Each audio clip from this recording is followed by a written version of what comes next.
നമസ്കാരം. ബി.ജെ.പിയുടെ സംസ്ഥാന അധ്യക്ഷൻ ശ്രീ രാജീവ് ചന്ദ്രശേഖറാണ് ഇന്ന് KCVയോടൊപ്പം. അദ്ദേഹത്തോട് നമുക്ക് തെരഞ്ഞെടുപ്പ് വിശേഷങ്ങൾ ചോദിക്കാം.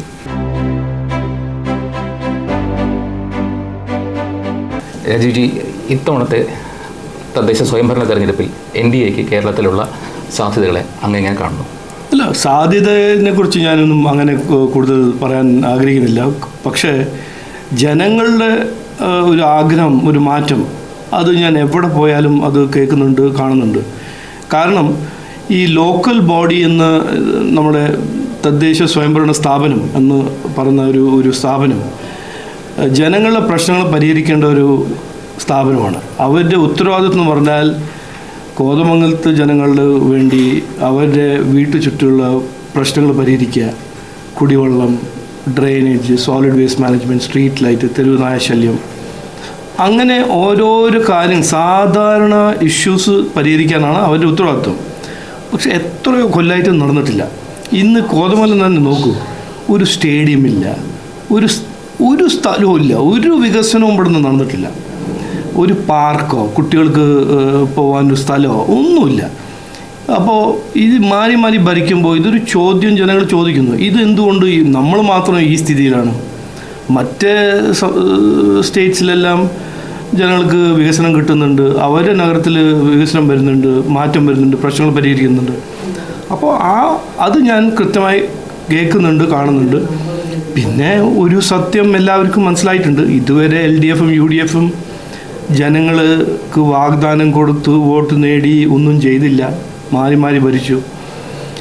ഇത് BJP NDA ഇന്ത്യയിലും മറ്റ് സംസ്ഥാനത്തിലും എത്രയോ കാര്യങ്ങൾ ചെയ്യുന്നു, പറഞ്ഞതെല്ലാം ചെയ്യുന്നു, പ്രശ്നങ്ങൾ പരിഹരിക്കുന്നു, മുമ്പോട്ട് കൊണ്ടുപോകുന്നു. അപ്പോൾ BJP NDAക്ക് ഒരു അവസരം കൊടുക്കണം എന്നാണ് ഞാൻ കേൾക്കുന്നത്. അപ്പോൾ അതിനുവേണ്ടി ഞങ്ങൾ അധ്വാനിക്കുന്നുണ്ട്, ഞങ്ങൾ മുമ്പോട്ട് വയ്ക്കുന്നുണ്ട്. ഒരു ബ്ലൂ പ്രിൻ്റ്, വികസന രേഖ ഞങ്ങൾക്കൊരു അവസരം തന്നാൽ ഇത് ഞങ്ങൾ കോതമംഗലത്തിൽ ചെയ്തു തരും എന്ന് ഞങ്ങൾ കൃത്യമായി പറയുന്നുണ്ട്. തീർച്ചയായിട്ടും അങ്ങനെ ചോദിച്ചു. അതിനോട് ബന്ധപ്പെട്ട് തന്നെ ഒരു ചോദ്യം. കേന്ദ്ര സർക്കാരിൻ്റെ ജനങ്ങളിലേക്ക് എത്തിക്കുന്ന വികസന പദ്ധതികൾ പലതും സംസ്ഥാന സർക്കാർ പേര് മാറ്റി അതിൻ്റെ ക്രെഡിറ്റ് അടിച്ചെടുക്കാറുണ്ട്. എന്തുകൊണ്ട് BJPക്ക് ഇത് ശക്തമായി ഒരു പ്രതിരോധിക്കാൻ കഴിയുന്നില്ല? അല്ല, ഇതിൽ രണ്ട് കാര്യം നടക്കുന്നുണ്ട് ഇവിടെ.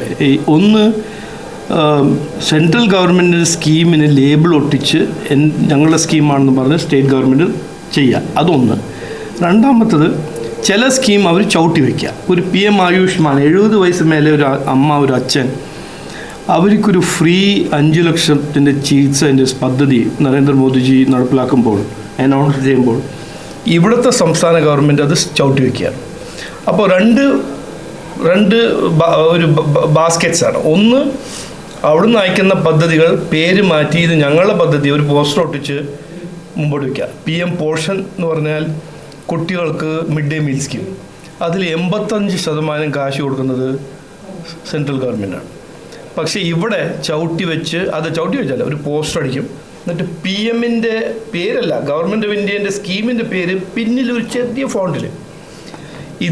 ഇത് എന്തുകൊണ്ടെന്ന് ചോദിച്ചാൽ നരേന്ദ്രമോദിജി ഒരു വലിയ ഹൃദയം ഉള്ള വ്യക്തിയാണ്, ഒരു ലീഡറാണ്, വലിയ മനസ്സുള്ള ഒരു ലീഡറാണ്. ഇങ്ങനെ പെറ്റി ക്രെഡിറ്റിൻ്റെ രാഷ്ട്രീയമോ അദ്ദേഹത്തിന് അങ്ങനെ വലിയ താല്പര്യമില്ല. ഒന്ന്. രണ്ടാമത്തത്, ഞങ്ങൾ പറയുന്നുണ്ട്, പാർട്ടി കൃത്യമായി പറയുന്നുണ്ട്, ഈ ഇലക്ഷനിൽ കേരളത്തിന് വേണ്ടിയും ആ ഒരു മുനിസിപ്പാലിറ്റിക്ക് വേണ്ടി എന്തെല്ലാം PM മോദിജീൻ്റെ ഗവൺമെൻറ് ചെയ്തു എന്ന് ഞങ്ങളൊരു ലഘുലേഖ ഉണ്ടാക്കി ജനങ്ങളുടെ വീട്ടിൽ കൊടുക്കുന്നുണ്ട്.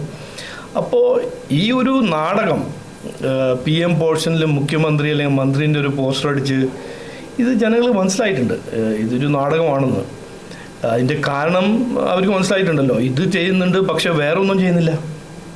അപ്പോൾ ഇതുവരെ നടന്ന ഒരു രാഷ്ട്രീയം, ഒരു ജനങ്ങളെ വെടിയാക്കുന്ന രാഷ്ട്രീയം, ഇന്നിപ്പോൾ യൂട്യൂബും താങ്കൾ പോലെ ഡിജിറ്റൽ മാധ്യമ സുഹൃത്തും എല്ലാം ഉണ്ടാകുമ്പോൾ ജനങ്ങൾക്ക് എന്താണ് സത്യം, ആര് പെർഫോം ചെയ്യുന്നു, ആര് നാടകം ചെയ്യുന്നു, ആരാണ് വികസനത്തിന് വേണ്ടി പ്രവർത്തിക്കുന്നത്, ആരാണ് വിവാദത്തിന് വേണ്ടി പ്രവർത്തിക്കുന്നത്, ഇത് കൃത്യമായി ജനങ്ങൾക്ക് മനസ്സിലാവുന്നുണ്ട് എന്നാണ് എൻ്റെ ഒരു അഭിപ്രായം. അത് അവർ സംസാരിക്കുമ്പോൾ മനസ്സിലാക്കിയൊരു കാര്യമാണ്.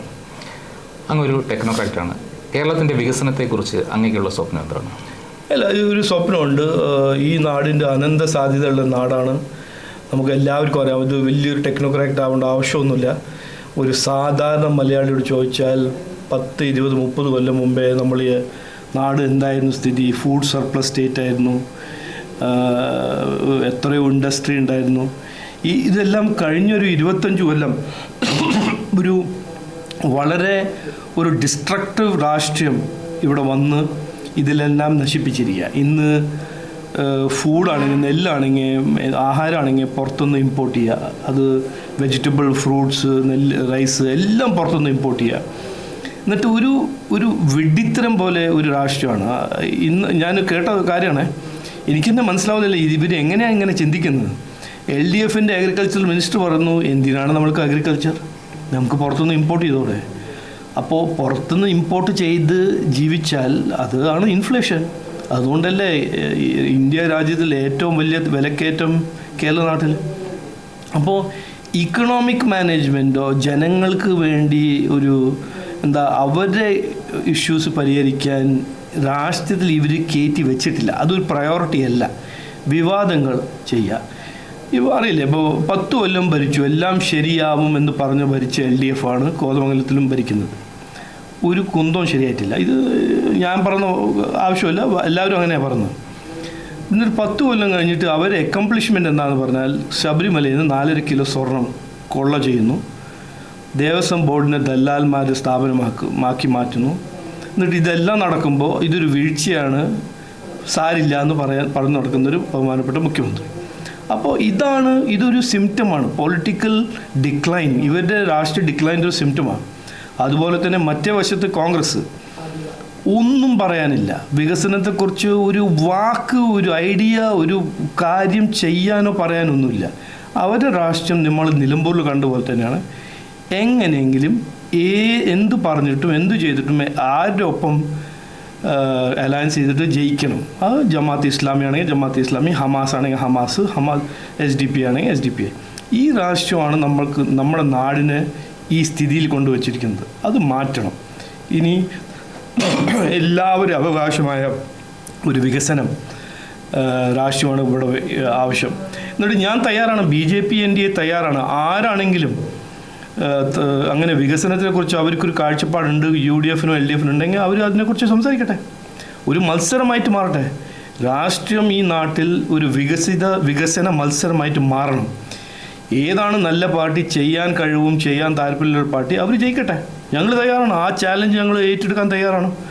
പക്ഷേ ഈ വികസനത്തെക്കുറിച്ച് ചർച്ച ചെയ്യാൻ തയ്യാറല്ല. ജമാഅത്തെ ഇസ്ലാമിയും SDP ഒപ്പം മാത്രം രാഷ്ട്രീയം ചെയ്യുന്നു. പിന്നെ വിവാദങ്ങൾ, ജനങ്ങളെ ശ്രദ്ധ തിരിക്കാൻ 4 ദിവസം ഇലക്ഷന് മുമ്പ്, 6 ദിവസം ഇലക്ഷന് മുമ്പ് ഈ രാഹുൽ മാൻകൂട്ടത്തിൻ്റെ ഒരു നാടകം. ഇത് 3 മാസം മുമ്പ് അറസ്റ്റ് ചെയ്യേണ്ട ആളല്ലേ, കേസ് ഫയൽ ചെയ്യേണ്ട ആളല്ലേ, എന്തുകൊണ്ട് ഇപ്പോൾ ചെയ്യുന്നു? അപ്പോൾ ആരെയാണ് വിഡ്ഢിയാക്കുന്നു? ജനങ്ങൾ ചോദിക്കുമ്പോൾ ലോക്കൽ ബോഡിയിൽ LDF എന്ത് ചെയ്തു എന്ന് ചോദിക്കും. അത് റിപ്പോർട്ട് കാർഡ് ചോദിക്കല്ലോ, 5 കൊല്ലം കഴിഞ്ഞിട്ട്. അത് അവർ അവകാശമല്ലേ, ജനങ്ങളുടെ അവകാശമല്ലേ. ചോദിക്കുമ്പോൾ അല്ലല്ല, രാഹുൽ മാൻകൂട്ടത്തിനെതിരെ ഞങ്ങൾ കേസ് ഫയൽ ചെയ്തു. Question A, answer B. അതുകൊണ്ട് ഈ ഒരു രാഷ്ട്രീയത്തിന് മാറ്റാനാണ് BJP ഇറങ്ങിയിരിക്കുന്നത്, NDA ഇറങ്ങിയിരിക്കുന്നത്. അത് ഞങ്ങൾ മാറ്റും എന്ന് ഞങ്ങൾക്കൊരു ഉറപ്പുണ്ട്. അതിൻ്റെ ഒരു തെളിവ്, അതൊരു ഉദാഹരണമാണ്. തിരുവനന്തപുരം ഇലക്ഷനിലിപ്പോൾ 2 പേരും LDFും UDFും ഒറ്റക്കെട്ടായിട്ട് അവർ ഞങ്ങളെ തോൽപ്പിക്കാൻ നടക്കുമ്പോൾ അവരെ ഫ്ലെക്സിലെല്ലാം ഇപ്പോൾ വന്ദേ ഭാരതിൻ്റെ പിക്ചർ, അവരെ ലഘുലേഖയിലെല്ലാം വികസനം എന്നൊരു വാക്ക്. അതന്നെ ഞങ്ങളൊരു ജയമാണ്. ജനങ്ങൾ ജയിച്ചു എന്ന് ഞാൻ വിചാരിക്കുന്നു. കേരളത്തിലെ യുവജനങ്ങളോട് അല്ലെങ്കിൽ യുവജനതയോട് അങ്ങേക്ക് എന്താണ് ഈ തെരഞ്ഞെടുപ്പ്? ഞാൻ അവരെ കാണുന്നത് ഏറ്റവും ഈ നാടിൻ്റെ ഏറ്റവും പ്രധാനപ്പെട്ട ആസറ്റും ഏറ്റവും വാല്യുബിൾ ആസറ്റാണ്. നമ്മുടെ കുട്ടികൾ നമ്മുടെ ടാലൻ്റാണ്. ഈ ടാലൻ്റ് വഴിയാണ് നമ്മൾ നാടിനെ നന്നാക്കാൻ പോകുന്നത്, നാടിൻ്റെ ഇക്കോണമീനെ നന്നാക്കാൻ പോകുന്നത്, നമ്മുടെ നാടിനെ മുമ്പോട്ട് കൊണ്ടുപോകാൻ പോകുന്നു. പക്ഷേ സങ്കടം എന്ന് പറഞ്ഞാൽ ഇന്ന് കുട്ടികളെല്ലാം പുറത്തു പോകുന്നു, പഠിക്കാനും പുറത്തു പോകുന്നു, തൊഴിലവസരങ്ങളും പുറത്തു പോകുന്നു, സ്റ്റാർട്ടപ്പിന് പുറത്തു പോകുന്നു. അത് നമ്മൾ മാറ്റണം. കുട്ടികളില്ലാത്തൊരു നാട് എന്ത് ചെയ്താലും നന്നാവില്ല. കാരണം കുട്ടികളാണ് ഒരു നാടിൻ്റെ ഒരു എനർജി, ഒരു ഒരു കാറ്റലിസ്റ്റ്. അപ്പോൾ കുട്ടികൾ പഠിക്കാനും തൊഴിൽ ചെയ്യാൻ പുറത്തു പോകാൻ തുടങ്ങിയാൽ, അതൊരു ട്രെൻഡായി മാറിയാൽ പിന്നെ നാടിനെ നന്നാക്കാൻ വലിയ കഷ്ടമായിരിക്കും. അപ്പോൾ ആദ്യത്തെ പ്രയോറിറ്റി നമ്മൾ എല്ലാവർക്കും ഒറ്റക്കെട്ടായി തീരുമാനിക്കേണ്ടത് കുട്ടികൾക്ക് ഇവിടെ അവസരങ്ങൾ സൃഷ്ടിക്കണം. കുട്ടികൾക്ക് പഠിക്കാൻ അവസരം, തൊഴിൽ ചെയ്യാൻ അവസരം, അതിനുവേണ്ടി നിക്ഷേപം ഇവിടെ വരണം, ഇൻവെസ്റ്റ്മെൻറ്റ് വരണം, ഒരു ഇൻഡസ്ട്രി ഫ്രണ്ട്ലി പോളിസി എൻവയറമെൻറ്റ് ഇവിടെ ഉണ്ടാവണം. ഈ നോക്കുകൂലി പോലെ 60-70 വയസ്സും പഴക്കമുള്ള ഒരു ഐഡിയോളജി എല്ലാം മാറ്റി വെക്കണം. ഇതെല്ലാം ചെയ്തില്ലെങ്കിൽ കുട്ടികൾ ഇവിടുന്ന് പോവും. കാരണം ഇന്നത്തെ ഒരു ഒരു സാഹചര്യത്തിൽ കുട്ടികൾ പോവും. അവർക്ക് ടിക്കറ്റ് വാങ്ങിച്ച് പണ്ട് കാലം ഒരു സ്ഥലത്ത് നിന്ന് മറ്റേ സ്ഥലം പോകാൻ 2 ട്രെയിന് 3 വണ്ടി അതെല്ലാം എടുക്കുന്ന സമയം. ഇന്നിപ്പോൾ ഒരു ഫ്ലൈറ്റ് പിടിച്ചാൽ ഇവിടുന്ന് ബാംഗ്ലൂർ പോകാം, ബാംഗ്ലൂരിൽ നിന്ന് ലണ്ടൻ പോകാം, ദുബായ് പോകാം, ഓസ്ട്രേലിയ പോകാം. അപ്പോൾ കുട്ടികളുടെ മൊബിലിറ്റി ഇന്ന് ഭയങ്കര ഈസിയാണ്. അവർക്ക് ഇവിടെ അവസരം കിട്ടിയില്ലെങ്കിൽ പഠിക്കാനും ജോലി ചെയ്യാൻ അവർ മറ്റേ സ്ഥലത്ത് പോകും. അത് ചെയ്യാൻ പാടില്ല. അതിന് മാറ്റണം.